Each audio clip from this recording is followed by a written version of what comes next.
Lot of 3D printing videos out there on YouTube, and they are printing shit. They're printing most useless thing that you're gonna see once in your life, and then you're never gonna touch them again. And then where they're gonna end? They're gonna end in some trash can, then go to some landfill or somewhere like that. It's useless. People printing useless stuff, which is of no use. We have to print something which is practical. I mean, there are YouTubers who are printing practical stuff, but they are very less. We need more such people. So I thought from today, I'm going only print practical stuff. You paid $300 for a machine, which is a hobby. It's a really beautiful, great machine that can make anything for you, but you should use your power wisely. So in today's video, I'm going to print something that's gonna save my life, that's gonna save my furniture, and that's gonna save me and also the animal from getting killed by me. So let's begin this video. Wondering why I covered this place. This is my door. It's a pretty old door, probably 20 years old, because yesterday a mongoose came into my room under my table and I was shit scared. What should I do? Then just after that, I put this carpet and these boxes because there's a lot of gap beneath my door, and I have to fix that because I don't want to die and I'm shit scared of any animals.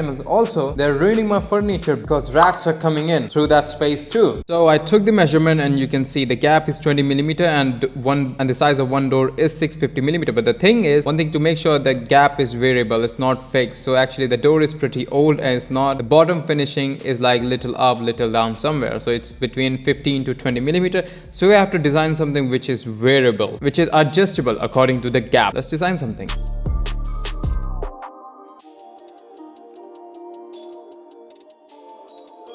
But always remember, before printing the full-size model, always print some test prints. So I 3D printed these three models. God, this thing sucks. Okay. So I 3D printed these three. So I 3D printed three variants. So this one is 8 millimeter, the other one is 10 millimeter, and this one is 12 millimeter. So the gapping under the door is not equal, so I have to print like three variants. One is 8 millimeter, 10 millimeter, and 12 millimeter. So this one is max, this one is lowest, and according to that, we're gonna decide which one we have to print. So first thing we have to do is to do a screw test to check the hole size, and it's good. It's completely okay. So all the parts are done printing. These many parts I have designed according to the facing and the door, and I also gave this unique engraving of a lion looking towards a dragon or something like that. I just want to give a little bit touch. I don't want to look like it's some kind of basic thing. It's a 3D printed, so I have to give it some look that is like unique to this thing. Well, the product or the thing that I've designed to fix my problem is also unique, but giving it some kind of this effect, or you could say this design, make it more unique. So let's just put it under my door.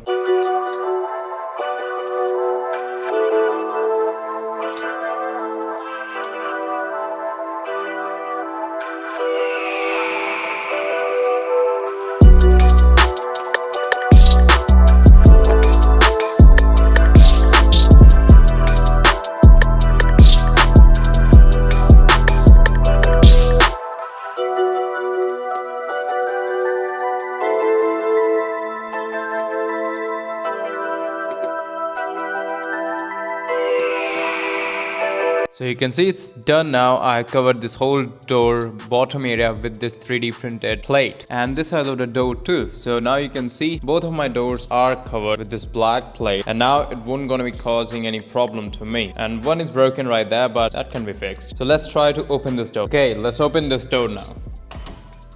And you can see it's opening, and we're gonna open this door too, and done. So you can see this door is opening. So now you can see these doors are opening, and there's no problem in that now. So this is how you fix your problem using 3D printing, and it's done now. So yeah, see you in next video. Goodbye.